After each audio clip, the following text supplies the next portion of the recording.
mo, ganito siya kapag kulang. Yan ang ating pag-uusapan. Alamin mo ito kasi importante to, no? Pero bago ang lahat, please do me a favor. Please do subscribe and click our tiny notification bell so that you'll be updated every time we have a new upload videos. Disclaimer din po, mga videos po natin ay para lamang po sa may bukas ang kaisipan at may malawak na pangunawa.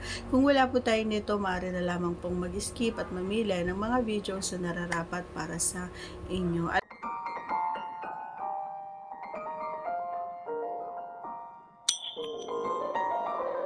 Alam nyo mga idol, hindi man kami minsan nagsasalita pero ramdam nyo sa mga kilos namin o sa aura ng pagmumukha namin na kami ay hindi satisfied dun sa nangyari. So, mga palatandaan or mga kumbaga alam mo yon yung mga aura na makikita mo kapag nakulangan talaga kami, sisimangot kami niyan, hindi ka namin papansinin or padabog lahat ang kilos namin.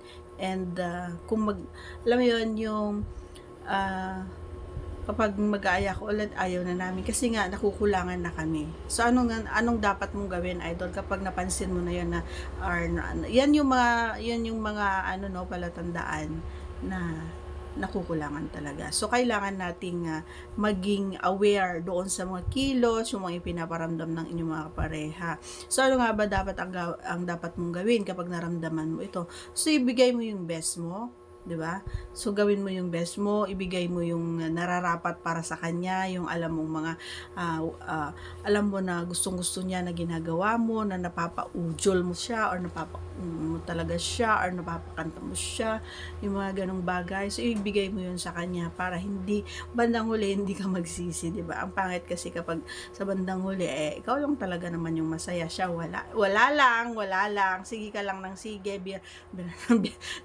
wala namang nangyayari sa kanya. So, ikaw lang talaga yung happy. Wag ganun, no? Dapat give and take tayo.